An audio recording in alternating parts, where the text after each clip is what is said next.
ഇവിടെയുള്ള ഈ ശൈഖിന്റെ കറാമത്ത് ഇവിടെ വലിയ പ്രസിദ്ധി ഉണ്ടാവില്ല, നേരെ മറിച്ച് പുറത്ത് ദൂരെയായിരിക്കാം. അതേപോലെ കളിയാമ്പള്ളി ശൈഖിന്റെ കറാമത്ത് വേറെ സ്ഥലത്തായിരിക്കാം. ഇവിടെയോ മടവൂര ശൈഖിന്റെ കറാമത്ത് അങ്ങനെ, ഉള്ളാളതിങ്ങനെ, ഏർവാടിയിലേതിങ്ങനെ, ഭീമാപ്പള്ളിയിലേതങ്ങനെ എന്നിങ്ങനെ വിദൂര സ്ഥലങ്ങളിലുള്ള ജാറങ്ങളുടെ കറാമത്തുകൾ. ഇത് മുജാഹിദുകൾ പറഞ്ഞപ്പോ മുജാഹിദുകൾ എല്ലാവരും നല്ലോണം ചീത്ത പറഞ്ഞു. ഈ പ്രസംഗിച്ച ആളുകൾ മുജാഹിദുകളെ കുറ്റപ്പെടുത്തി. അങ്ങനെയൊന്നും പറയാൻ പാടില്ല, അത് ഔലിയാക്കന്മാരെ ചീത്ത പറയലാണ്, കുറ്റം പറയലാണ് എന്നൊക്കെ പറഞ്ഞ് മുജാഹിദുകളെ ചീത്ത പറഞ്ഞു. പക്ഷേ അവസാനം ഔലിയാക്കന്മാരും ഗ്രൂപ്പാകാൻ തുടങ്ങി. ഔലിയാക്കന്മാരും ഗ്രൂപ്പായി നമ്മളെ ഗ്രൂപ്പിന് കാര്യമായ വരുമാനം കിട്ടാതെ വന്നപ്പോഴാണ് ഈ ചില ആളുകൾ എന്ത് ചെയ്യാൻ തുടങ്ങിയത്? ശൈഖുമാരെയും കറാമത്തിനെയൊക്കെ എതിർക്കാൻ തുടങ്ങിയത്.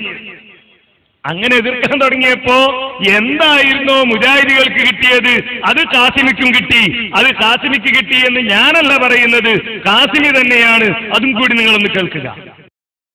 അതാണവും ഇവിടെ 928 എന്ത് സംഭവിച്ചു, 932 എന്ത് സംഭവിച്ചു എന്ത് സംഭവിച്ചു ഒരു കാരല്ല. ഞങ്ങൾ ഇളക്കിയാൽ നിങ്ങളെ വയറ് പൂർണ്ണമായി ഇളകിപ്പോകും എന്ന് ഞങ്ങൾക്കറിയാം. അതുകൊണ്ട് തന്നെയാണ് സത്യത്തിൽ ഈ കഴിഞ്ഞ ഒരാഴ്ചയായിട്ട് എൻ്റെ മൊബൈൽ കുരുത്തം വിളിച്ചിട്ട് ഭീഷണിപ്പെടുത്തുക, ദിവസം ഭീഷണിപ്പെടുത്താൻ. ഞാൻ ആദ്യം 1-2 പ്രാവശ്യം അത് പിന്നെ മാന്യമായി മറുപടി പറഞ്ഞു. പിന്നെ വിളിച്ച് ഭീഷണിപ്പെടുത്തുക, അങ്ങനെയാക്കും ഇങ്ങനെയാക്കും, അവിടെ തടി ഇവിടെ പിടിക്കും, അവിടെ ചവിട്ടും, ഇവിടെ കൊല്ലും എന്നൊക്കെ പറഞ്ഞ് ഭീഷണിപ്പെടുത്തുക. ഒരുത്തൻ ഫോണിൽ വിളിച്ചിട്ട് എന്താ തലയെക്കെട്ടുകാർക്ക് വന്നു പോയത്, എന്താ ഈ മുസ്ലിംമാർക്ക് എന്ത് പറ്റിപ്പോയി, മനുഷ്യന്മാർ നാണക്കേട്. മനുഷ്യനോട് പറയാൻ പറ്റൂല, നാണക്കേട്, വൃത്തികേട്. ഇന്നലെ 2:10 ഞാൻ ജുമാ കഴിഞ്ഞ് വന്നപ്പോൾ ഒരു ഫോണ്, അപ്പോൾ 04952 ഞാൻ ഇവിടെ വയനാടിൽ ഫോണ് എൻ്റെ ഫോണിലേക്ക് പിന്നെ ലാൻഡ് ഫോണെന്നാണ് വിളിക്കുന്നത്. ലാൻഡ് ഫോണിൽ നിന്ന് വിളിക്കുകയാണ്. ഇതാ ഇങ്ങനെ വളരെ ആഭാസകരമായി സംസാരിക്കുക, ഞങ്ങൾ കാണിച്ചു, അങ്ങനെ ഞങ്ങൾ കൈകാര്യം ചെയ്യും എന്ന് പറഞ്ഞുകൊണ്ട് ഫോൺ ചെയ്യുക. ഞാൻ ഫോൺ വേഗം കട്ട് ചെയ്തിട്ട് ഷാഹുൽ അമീദിനെ വിളിച്ചു, ഫറോക്കിലേക്ക് വിളിച്ചു. ഇതാ 0492 ഇന്ന നമ്പർ ഉണ്ട്, ഉടനെ ആ നമ്പർ ആരെ നമ്പറാണെന്നൊന്ന് പിന്നെ കളക്ട് ചെയ്തെന്ന് പറഞ്ഞു. നമ്പർ വിളിച്ച് നോക്കുമ്പോൾ പിന്നെ എവിടെ ഷാഹുലെ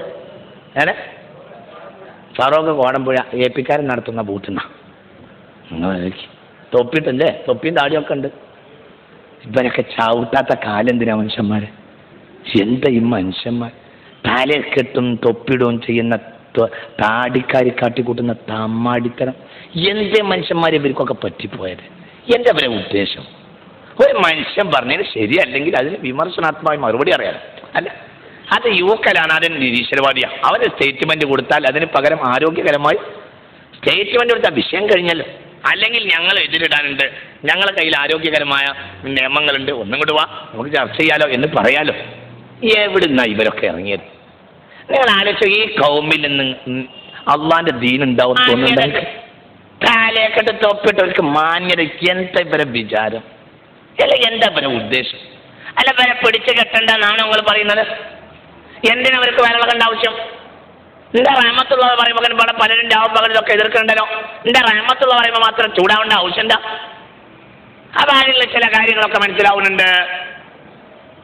അവരാ വരട്ടിടാത്ത വാദം ഇവിടെ നടക്കൂലാന്ന് മനസ്സിലാവുന്നുണ്ട്. ഇതിനല്ലേ ഉലമാഉഹും ശർഉ മൻ തഹത അദീമിസ് സമാ. ഇവരെ വിടണം എന്നാണ് നിങ്ങൾ പറയുന്നത്? അല്ല ഇവർക്കൊക്കെ പറ്റിയത് ഇങ്ങനെ പറഞ്ഞു നടന്നൂടെ? അതിന് ഇവര് കെട്ടിയ ഓളാകണ്ടേ? നമ്മൾ കേട്ടില്ലേ? എന്താ ഇപ്പൊ റഹ്മത്തുള്ള പറയുമ്പോ ഇങ്ങനെ സംഭവിക്കാന്നാണ്? അല്ല, ഇതിപ്പോ ആകെ ഉണ്ടായതെന്താ? മൂപ്പരെ ഫോണിലേക്ക് ഒരു ബൂത്തുനിന്ന് വിളിച്ച് കുറച്ച് ചീത്ത പറഞ്ഞു എന്നുള്ളതാണ്. എന്നാൽ സഹോദരന്മാരെ, നിങ്ങൾക്കറിയുമോ, ഇത്തരം കാറ്റിന്റെ കറാമത്തുകൾ പ്രചരിപ്പിച്ചുകൊണ്ട് ലാ ഇലാഹ ഇല്ലല്ലാഹ് എന്ന ആദർശത്തിൽ നിന്ന് ഈ സമുദായത്തെ അകറ്റുവാനുള്ള ശ്രമം ചില ആളുകൾ നടത്തിയപ്പോൾ എന്താണ് കറാമത്തെന്ന്, എന്താണ് മൗഇസത്തെന്ന്, ആരോടാണ് പ്രാർത്ഥിക്കേണ്ടതെന്ന് പ്രമാണങ്ങളുടെ വെളിച്ചത്തിൽ വിശദീകരിച്ച് സംസാരിച്ചപ്പോൾ ഇസ്ലാഹി കേരളത്തിന്റെ പണ്ഡിതന്മാർക്ക് നേരിടേണ്ടി വന്നത് ടെലിഫോണിലൂടെയുള്ള തെറിയായിരുന്നില്ല, അതല്ലെങ്കിൽ അന്നത്തെ സംവിധാനങ്ങൾ ഉപയോഗിച്ചുകൊണ്ട് കത്തോ പോസ്റ്റുകാരോ ഉപയോഗിച്ചുകൊണ്ടുള്ള ആക്ഷേപങ്ങളും ചീത്തവിളികളുമായിരുന്നില്ല. പൊന്നാനിയിലെ പൊന്നാനിയിലേക്ക്, അന്ധവിശ്വാസങ്ങൾ പ്രചരിപ്പിച്ചിരുന്ന പൊന്നാനിയിലേക്ക് ഒറ്റയാൻ പട്ടാളമായി കടന്നു ചെന്ന സെയ്ദ് മൗലവി പ്രസംഗിച്ചുകൊണ്ടിരുന്ന വേദിയിൽ നിന്ന് അദ്ദേഹത്തെ വലിച്ച് താഴേക്കിടുകയും അദ്ദേഹത്തിന്റെ കഴുത്തിൽ മാനപ്പടക്കം കെട്ടിത്തൂക്കുകയുമായിരുന്നു. അന്ന് സെയ്ദ് മൗലവി പറഞ്ഞില്ല, ചോദിച്ചില്ല ഇവരെ ചവിട്ടാത്ത കാലെന്തിനാ എന്ന്. ഇപ്പൊ കാസിമി ചോദിച്ചതെന്താ? ഇവരെ ചവിട്ടാത്ത കാലെന്തിനാ എന്നല്ലേ? കമ്മ്യൂണിസ്റ്റ് പാർട്ടിയുടെ നേതാവായിരുന്ന ഇ.കെ. ഇമ്പിച്ചി ബാവ സെയ്ദ് മൗലവി ആശുപത്രി വീട്ടിൽ സന്ദർശിച്ചുകൊണ്ട് പറഞ്ഞു, സെയ്ദ് മൗലവി, എന്റെ നാട്ടിൽ വെച്ച് അങ്ങേക്ക് ഇങ്ങനെ ഒരു പ്രയാസമുണ്ടായതിൽ എനിക്ക് വിഷമമുണ്ട്. അതുകൊണ്ട് പ്രതികളാരാണെന്ന് ഞങ്ങൾക്കറിയാം. അവർക്കെതിരെ പരാതി നൽകാൻ അങ്ങയുടെ ഒരു സമ്മതം വേണം എന്ന് സെയ്ദ് മൗലവിയോട് പറഞ്ഞപ്പോൾ ഇമ്പിച്ചി ബാവയോട് സെയ്ദ് മൗലവി പറഞ്ഞു, ഇമ്പിച്ചി ബാവ, ഇത് നിങ്ങളും ഞാനും തമ്മിലുള്ള പ്രശ്നമല്ല. പടച്ചതമ്പുരാൻ അവന്റെ സന്ദേശം പറയാൻ ഏൽപ്പിച്ച ഉത്തരവാദിത്തം നിർവഹിക്കുകയാണ് ഞാൻ ചെയ്തത്. ഞാൻ പറഞ്ഞതറിയാത്തത് കൊണ്ടാണ് ഈ ആളുകൾ എന്നെ ആക്രമിച്ചത്. അവരുടെ അറിവില്ലായ്മക്ക് പുറത്തു കൊടുക്കാനാണ് എന്റെ റബ്ബ് എന്നെ പഠിപ്പിച്ചത്, എന്റെ ദൂതൻ എന്റെ റസൂൽ എന്നെ പഠിപ്പിച്ചത് എന്നായിരുന്നു സെയ്ദ് മൗലവി നൽകിയ മറുപടി.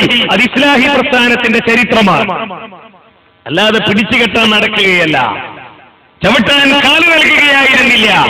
മറിച്ച് വീണ്ടും അവിടങ്ങളിലേക്ക് നടന്നുപോയി ഈ ആദർശം പഠിപ്പിക്കുക.